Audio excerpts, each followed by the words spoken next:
আমি পূজা আজকে একটা নতুন ব্লগ নিয়ে চলে এলাম ২ বছর পর।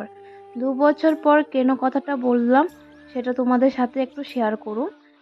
শেয়ার করার মতো কিচ্ছু নাই, আমার একটা দুঃখের ঘটনা ঘটে গেছে অনেকটাই, তারপর আমি হাসি মুখে থাকছি। আমার যে পূজা দেবনাথ আমার জীবন কাহিনী চ্যানেলটা ছিল, এটা কিন্তু ডিমনিটাইজ হয়ে গেছে। ডিমনিটাইজ হয়ে যাওয়ার কারণে আমি আমার জীবন কাহিনী চ্যানেলের মধ্যে আমি কোনো ভিডিও আপলোড করতে পারছি না। ডিমনিটাইজটা তো জানোই এতটা খারাপ জিনিস।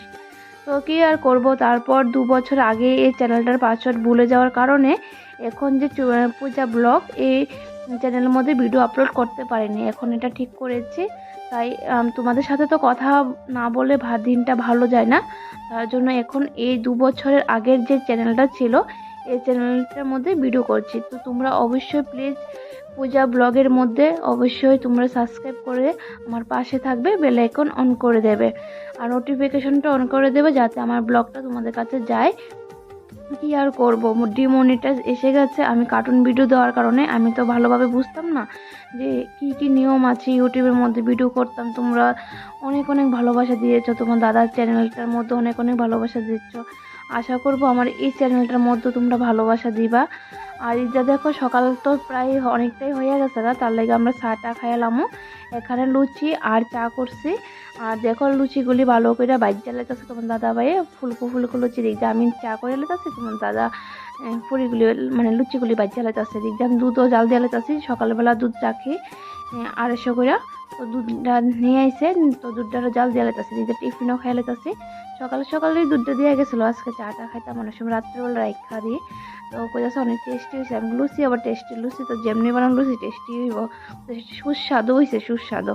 তো এদিক দিয়ে সকালে বাসি কামটাও করে রাখছি, থাল বাসন টাসন রাত্রে ধুয়ে রাখছিলাম। এদিক দিয়ে জ্বালান টালনা খুললে সেটা বিছনা চাদর মাদর পুরো পরিষ্কার করে রাখছি, কারণ বাসি বিছনা তো থাকুন ভালো না, সকালবেলা কাজে কর্মে যাইব গা, তাহলে বাসি ঘর সব কিছু পরিষ্কার করে রেখেছি। দিক দিয়ে তোমার দাদা বাড়ি আছে গেছে না, বাড়ির একটু কাজ আসলো, বাড়ির কাজ করছে। আমরা গাড়িটার তো তোমরা দেখছো, এই গাড়িটারও তোমরা দেখো চ্যানেলের মধ্যে। কিন্তু এই যে চ্যানেলটা তোমাদের কাছে প্লিজ বিনীত অনুরোধ করতেছি, আমার এই চ্যানেলটা তোমরা সাবস্ক্রাইব করে দিও।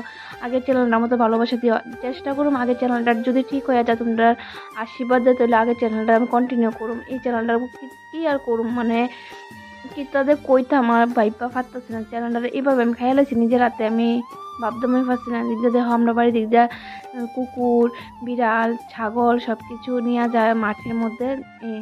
আমরা নাই অবশ্যই মানুষের আছে। দিক দিয়ে ভাতও রান্না করে লেগেছি, ভাত আর মাছ তরকারি করো, টমেটো দিয়ে মাছের কালিয়া করো। এই যে মাছও ভালো করে বাজা লেছি, আজকে নলা মাছ রাখছে বাড়ির রাস্তা দিয়ে যেতেছিল, ডাক দিছে লই আলেছি। আর এখন প্রায় দুপুর ১২টা বাজে, যখন আমি আমার পেজ দেখায় তোমাদের সাথে কথা কইতাছি। পুরো ১২টার উপর বাজে, স্নান করে তোমাদের সাথে শেয়ার করতেছি। দাদাভাই কি করে, দাদাভাই কি করে জানো, দাদাভাই পান খাওয়ার লাইগা পান কিনাই না পান দুইয়া যাচ্ছে। দাদাভাইয়ের পান বাটা আছে, পান খা এরকম আর কি। তো আমি কই কিতা করতেছ, ফান ফান দিতেছি, তুমি তো দুইয়া দিতা না। তারপরে সতনে করে আসে তোমার দাদা ভাইও জলাইয়া ফুললে স্নান করে লাইব। এদিক দিয়ে আমরা কুকুরটা যে দেখছো, কুকুরটার শরীরে এত ময়লা ওইয়া আসছিল, কুকুরটাকে কেউ স্নান করে দেয় না। কুকুরটা হচ্ছে আমরা পাড়ার কুকুর, সবাই বাড়িতে খাটা। তো দেখো তোমার দাদা ভাই কুকুরটাকে স্নান করাই দিছে। আর আবারও কইতাছি আমার এই পূজা ব্লগ চ্যানেলটাকে সাবস্ক্রাইব করে দিও, আর আমার লেগা আশীর্বাদ করো যাতে আমি আগে আমার পূজা দেবনাথ জীবন কাহিনী চ্যানেলটাকে যাতে আমি আবার ফিরে পাই, এটা আশীর্বাদ করো। টাটা বাই বাই, এখানে ব্লগ শেষ।